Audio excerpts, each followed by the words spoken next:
So, there I was, elbow deep in a bin of discounted scarves at Maribel's, my workplace and practically my second home, when I first heard his voice. "Hey, is this the line for the register, or are you just guarding the best deals for yourself?" I popped my head up, a bit annoyed at first. After all, snagging the best bargains required focus. But then I saw him, James, with a crooked smile and a camera slung around his neck. "No line here," I said, standing up and straightening my blouse, a vintage find I was particularly proud of. "Just making sure none of these treasures slip away." He laughed, a nice, easy sound. "Mind if I dive in?" "I'm looking for something to jazz up a shoot. I'm a photographer." "I could tell by the camera," I said, and we both laughed. It was a straightforward conversation, nothing fancy, but it clicked right away. James had an eye for style, which I guessed came with his job. As we talked, he mentioned he was at Maribel's to pick out accessories for a fashion show shoot. I told him about my knack for putting together killer outfits from sale items and leftovers. We chatted more about fashion, photography, and our favorite spots in the city to find hidden gems. Before we knew it, an hour had passed and we were still rifling through the bins together. "You know, you should come to the fashion show this weekend," James suggested. "See what I do with these scarves you helped me pick." I hesitated for a moment. I wasn't used to getting invites to shows, usually just cleaning up after them at the store. But something about James's straightforward manner made me want to say yes. "All right, I'll come. It'll be nice to see the scarves in action instead of folded up in a bin." "Great," he said, his eyes lighting up. "It's a date then." "Well, not a date, unless you want it to be." We exchanged numbers and went our separate ways, but not before he bought a ridiculously flamboyant scarf that I had jokingly suggested. The rest of my day at Maribel's flew by. I couldn't stop thinking about how natural it felt to talk to James. It wasn't just his looks, though. Okay, he was pretty cute. It was the way he seemed genuinely interested in what I had to say. And in a world where fashion could be all about the price tag, his appreciation for my budget-savvy skills felt refreshing. The weekend couldn't come fast enough. I found myself looking forward to seeing James again and curious about the fashion show. True to his word, James met me outside the venue, his camera in hand, ready to capture the event. The show was fantastic, the models looked stunning, and the scarves we'd picked out added just the right pop of color.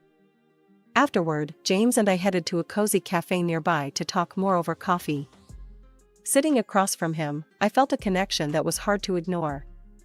We talked about everything, from our favorite bands to our shared passion for thrift shopping. James laughed at my tales of epic sale conquests. "You really have an eye for this," he said, stirring his coffee. "Ever thought of doing it professionally?" "Every day of my life," I admitted.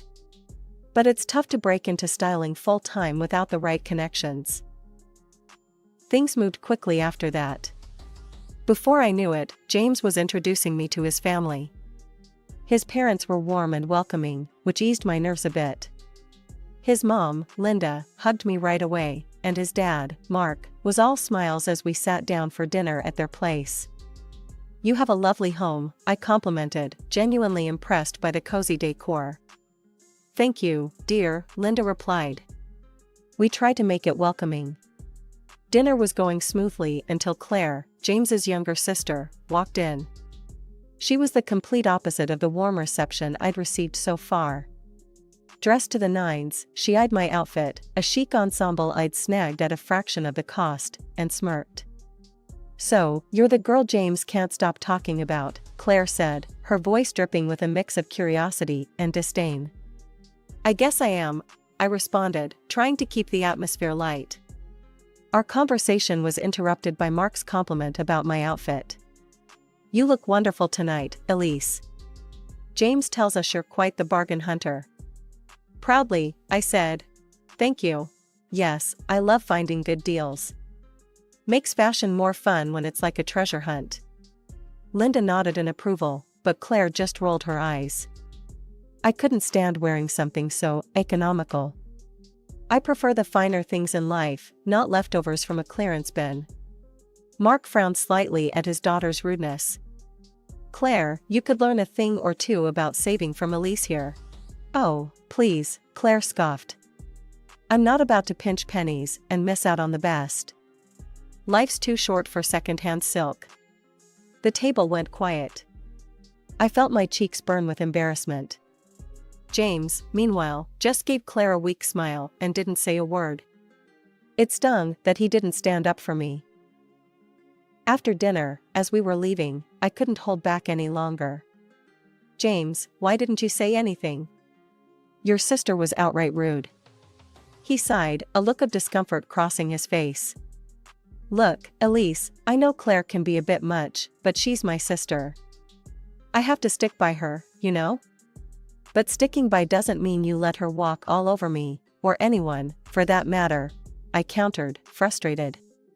James ran his hands through his hair. It's complicated. We've always been close, and I don't want to stir up drama. Let's just ignore her comments, okay? I nodded, not quite satisfied but willing to let it go for the moment. However, deep down, I knew this was something we'd have to address sooner or later. If things were going to move forward with James, he needed to know that I wasn't just going to roll over and take that kind of treatment, not from Claire or anyone else. Things with Claire went from bad to worse after that dinner. It was like she had it out for me, finding every opportunity to dig into my lifestyle and choices. One sunny afternoon really highlighted the tension between us. I was on my way to check out a sale at a high-end boutique when I heard someone call out in a loud, mocking tone. There she goes, bargain bin queen herself. I turned to see Claire, flanked by her usual entourage, sneering at me from across the street. Her friends joined in with laughter, obviously enjoying the show. Yeah, headed to snatch up another glamorous discount? Claire added, her voice dripping with sarcasm. Keeping my composure, I responded with a calm and clear voice. Actually, yes. They've got a sale on their luxury line, half off today. You guys should check it out, it's a steal. To my surprise, Claire's friends paused, exchanging looks. One of them, a tall girl with sharp features, seemed genuinely interested. Really? Half off? That sounds like a great deal actually. Yeah, let's go see, another chimed in, and just like that, the group crossed the street towards me, leaving a fuming Claire behind. She huffed and stomped her foot, clearly not used to being ignored. But the confrontations weren't limited to the streets, they followed me to work. One particularly busy day at Maribel's, Claire strutted in, her demeanor as haughty as ever. She browsed through the racks of new arrivals, then came straight to the register where I was helping another customer. Hey, I need a favor, she said loudly, cutting off the person I was assisting. Can you give me a discount on this? She asked, holding up a sleek, expensive-looking dress from our latest collection. I'm sorry, Claire, but that's a new arrival. We don't have discounts on the latest collection, I explained, trying to keep my professional tone. Come on, Elise. We're practically family. You can make an exception, she insisted, her voice edged with entitlement. That's not how it works, Claire. I can't give discounts at my discretion, especially not on new stock. Her face turned a shade of red, and her voice rose. That's ridiculous. You're just being difficult because you don't like me. I'm going to talk to James about this. Feel free to do so, but our store policy won't change, I replied firmly, handing her back the dress. She threw the dress onto the counter and stormed out, muttering about how unhelpful I was and how she'd make sure her brother knew about my poor attitude. True to her word, James called me that evening, his tone frustrated. Elise, my sister came home really upset today. Why wouldn't you help her out? She just wanted a little discount. James, you know I work in retail. I can't just hand out discounts. It's against store policy, and it could get me in trouble, I explained, trying to keep my voice steady despite my growing annoyance. But she's my sister. Can't you just make an exception this once? He pressed. No, James, I really can't. It's my job on the line. You wouldn't want me to compromise my work, would you? I countered. We ended the conversation there, but the issue remained unresolved. The constant tug-of-war over Claire's expectations and my refusal to bend the rules was straining not just my relationship with her, but with James as well. After the discount debacle, I did my best to keep my distance from Claire, but family dinners made that nearly impossible. At each gathering, she seemed more intent on flaunting her latest conquest, a wealthy guy she'd started seeing. She'd throw around comments about the lavish lifestyle she was expecting, each one feeling like a tiny jab at my more modest ways. During one such dinner, she was bubbling over with details about her upcoming wedding plans. "Oh, you wouldn't believe the size of the diamond he's getting me. It's simply massive," she boasted, making sure everyone at the table could hear. James, sitting next to me, chimed in with genuine enthusiasm. "Yeah, sis, make sure you snag that guy before he realizes you're way out of his league." He laughed, nudging her playfully. The conversation drifted to other topics, but the undercurrent of Claire's bragging lingered. It was clear she loved the spotlight. Meanwhile, James turned to me with a softer expression once we were alone in the car. "You're quiet tonight. Everything okay?" he asked, reaching over to squeeze my hand. "I'm fine, just thinking about our own plans," I said, forcing a smile. His eyes lit up. "Speaking of which, I've been meaning to ask you." He trailed off, and I felt my heart skip a beat as he pulled a small box from his jacket pocket. "Elise, will you marry me?" he said, opening the box to reveal a beautiful, simple ring that was perfectly my style. Tears sprang to my eyes, not just from the joy of the moment, but also from relief. "Yes, James, of course, I will." We spent the next few months deep in wedding planning. I threw myself into every detail, designing the style of the celebration with a keen eye. I ordered a special wedding dress with a large bow, something unique and stunning. I sketched and planned each aspect of the decor, from the photography areas to the table settings, ensuring everything followed a cohesive, elegant theme. At home, I spread out my designs on the living room floor, poring over fabric swatches and invitation samples. James watched, impressed with my dedication. "This is going to be incredible, Elise. You have such a great eye," he said, leaning over to examine a sketch of the archway I designed. "I just want it to be perfect. I want our guests to feel as special as we will on that day," I replied, my eyes scanning the room, imagining how it would all come together. We kept all the plans and sketches in a folder at home, a folder that became more stuffed with ideas and confirmations as the days went by. Every now and then, James would flip through it, nodding approvingly at my latest additions or suggesting little tweaks. Things started to feel rushed when Claire announced her wedding date, which was suspiciously set for 2 months before mine. I couldn't help but think she was trying to upstage me. Meeting her fiance, a polite guy from a wealthy background, I figured he didn't really know what he was getting into. He seemed nice enough, but oblivious to Claire's competitive streak. One afternoon, I was out shopping with Linda, my future mother-in-law, trying to pick out some last-minute decorations for Claire's wedding, as well as some items for my own. We decided to take a break and grabbed some coffee at a nearby cafe. Linda stirred her coffee, looking a bit distressed. "I just don't understand Claire sometimes. She's leaving everything to the last minute. It's like she doesn't care about the details at all."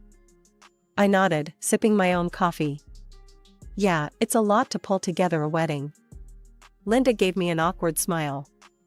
"I hate to impose, especially with your own wedding coming up. But maybe you could give her some advice? She seems to respect your style, even if she doesn't show it." "I can try," I said, though the thought of working closely with Claire on anything filled me with dread. The opportunity came up at a family dinner later that week. The atmosphere was tense, as usual, thanks to the underlying rivalry that Claire seemed keen on fostering. During dessert, Linda brought up the topic. "Elise has been doing such a wonderful job planning her wedding," Linda began, casting a meaningful glance my way. "Maybe she could give you some tips, Claire?" Claire, who had been halfway through bragging about her honeymoon plans, paused and looked at me. Her expression was hard to read. "Thanks, but no thanks, Mom. I've got it covered." Relief washed over me, and I quickly chimed in. "Of course, whatever works best for you." Yeah, I want my wedding to be unique, you know? Not like anyone else's, Claire added, a bit pointedly. The conversation moved on, but the jab lingered in the air. I just shrugged. If Claire wanted to take on everything herself, that was fine by me. Less drama to deal with. As the days ticked down to Claire's wedding, I threw myself into finalizing my own plans. My days were filled with calls to vendors, fittings for my dress with the large bow that I adored, and meetings with the decorator to ensure every detail was perfect. The moment I arrived at Claire's wedding venue, my heart sank. It was like walking into a mirror image of the wedding I had been planning for months. The floral arrangements, the decor, even the small touches I'd prided myself on choosing were all there, as if lifted straight from my sketches. Can you believe this? It's all so gorgeous, Linda exclaimed, completely unaware of the origin of the designs. I barely managed a nod, my eyes scanning the setup. It was more than just resemblance, it was a carbon copy. My mind raced, trying to understand how this could have happened. Then, Claire and her fiance made their entrance, and my breath caught in my throat. She was wearing the exact dress I had custom ordered, down to the last detail, and clutching the bouquet I had so carefully designed. The sight was a gut punch. I pulled my phone out and dialed James, my hands shaking. James, where are you? We need to talk. Now. He picked up, his voice strained. Hey, I'm at the back with the guys. What's up? How could Claire's wedding look exactly like what we planned? The decorations, her dress, even the flowers, how, James? There was a pause, a moment of silence that felt like an eternity. Elise, it's all a misunderstanding. You're overthinking it. Overthinking it? I could hardly believe what I was hearing.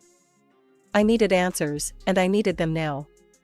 Ending the call, I marched over to where Linda was standing with Claire and her groom, just as another relative was gushing about the decor.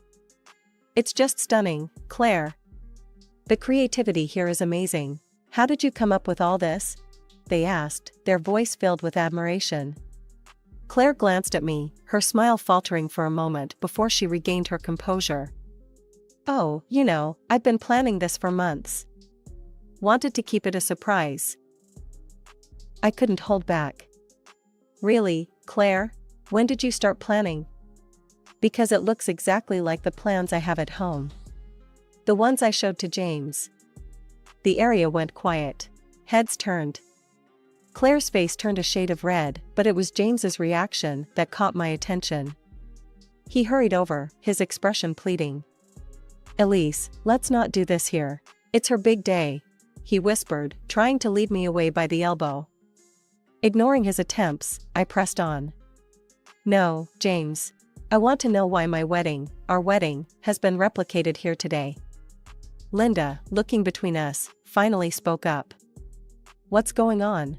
Elise, are you saying these are your ideas? Yes, I said firmly. Every single one of them. And the dress. That's my dress, the one I chose for our wedding. The crowd murmured, and Claire's husband looked between us, confusion written all over his face. James finally spoke, his voice calm but cold. Elise, the wedding is months away. I thought it wouldn't matter. Claire liked the ideas, and it saved money. The guests watched, some with open curiosity, others with discomfort. Linda looked devastated, her hands covering her mouth. I stood there, the weight of the betrayal sinking in. Not just Claire's, but James's, the man I was supposed to marry, who had so casually handed over my dreams to appease his sister. James, how could you think it's okay to give my wedding dress to your sister? I demanded, my voice sharp enough that it drew more eyes toward us. It's just a dress, Elise, he replied, his tone dismissive, which only fueled my anger. You can wear it again, and no one will remember by the time we have our wedding. It's not a disposable item. My shock at his response was palpable. Not disposable? That's not the point, James. It's about respect, about the promises we made to each other. How could you disrespect me like this, for her? I gestured toward Claire, who stood a few feet away, a smug smile playing on her lips. Seeing my distress, she couldn't resist gloating. I just wanted to look beautiful today, and I did. Thanks for the dress, by the way. It's nice to know I'll wear it before you do, makes it extra special, doesn't it? Her words were like a slap in the face. The crowd murmured, some in shock, others unsure of where to look. I'm not doing this, James. I can't marry someone who thinks so little of me, someone who sacrifices my happiness for his sister's whims, I said loudly, my voice steady despite the turmoil inside. Before he could respond, his parents stepped forward. Linda looked heartbroken. Mark's face was set in a hard line of disapproval. James, what you did was wrong. You should have stood by Elise, not undermine her, Linda said, her voice tinged with sadness. Mark chimed in, his tone harsh. And Claire, we are ashamed of your actions. Stealing someone else's ideas, gloating about it. That's not how we raised you. Finally, the groom's parents, who had been quietly observing, spoke up, their words grave and full of disappointment. You can't start a family life based on lies, Claire's future father-in-law stated sternly. Hearing this, Claire lost any semblance of control. I don't care about any of you. I'll do what I want, she screamed at her in-laws, her voice shrill and filled with defiance. It was the last straw for her groom. He stepped up to the microphone, his voice loud and clear. I can't do this. I can't marry into deceit. He looked directly at Claire, his decision firm. I'm sorry, but there will be no wedding today. The reaction was immediate. Claire's face crumpled, and she started yelling at him, at her parents, at anyone who would listen.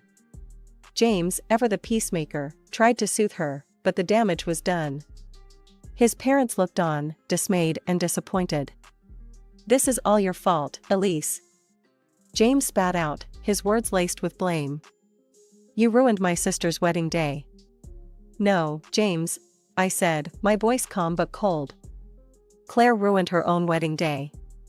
And you chose not to see what was happening because you didn't want to upset her. I walked out, not looking back, the sound of arguing fading behind me. As I stepped outside, the cool air felt like a balm. I was free from the twisted loyalties and deception that had marred what should have been a joyful occasion. Breaking up with James was like ripping off a band-aid. It hurt like hell at first, but it was necessary for healing. After the disastrous end to Claire's non-wedding, I realized I couldn't just let it all slide. There were too many expenses piled up, too many plans trashed, because of what James did. So, I got myself a lawyer. The day of the hearing, the courtroom was tense. The judge called the session to order, and my lawyer laid out the case, presenting receipts, contracts, and testimony from various vendors. But the turning point came when Linda, surprisingly, agreed to testify. Her presence gave me a jolt of confidence. Linda, can you tell the court about the events leading up to the wedding that didn't happen? My lawyer asked. Yes, Linda started, her voice steady, but filled with regret. My son gave his sister the wedding dress and decorations that were meant for Elise's wedding. It was done without Elise's consent. I was very disappointed. And in your opinion, did this action directly affect Elise's decision to cancel the wedding? The lawyer continued. It did. It was the last straw for her, and honestly, I can't blame her, Linda replied, casting a sad glance my way. The judge nodded, jotting down notes. James's lawyer tried to paint it as a minor misunderstanding, but the evidence was overwhelming. After a long deliberation, the judge ruled in my favor. The court finds for the plaintiff. It is clear that the actions of the defendant led directly to the financial losses and emotional distress suffered by Ms. Elise. With the compensation I received, I did something I should have done years ago. I enrolled in a stylist course specializing in wedding fashion. The money helped me quit my job at Maribel's, giving me the freedom to focus entirely on building my dream career. Months later, my phone buzzed with appointment requests and messages from clients. My services were in demand, my ideas fresh and respected. One afternoon, while arranging some portfolios, my phone rang. It was Linda. Elise, I just wanted to say. I just wish things could have been different, you know, with James and everything. Me too, I said, though part of me wasn't sure.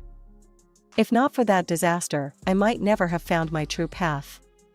Hanging up, I looked around my new studio filled with fabric swatches and glowing testimonials from happy clients. I was exactly where I needed to be, doing what I loved. Sure, the road here was bumpy, but sometimes life's detours lead to the best destinations.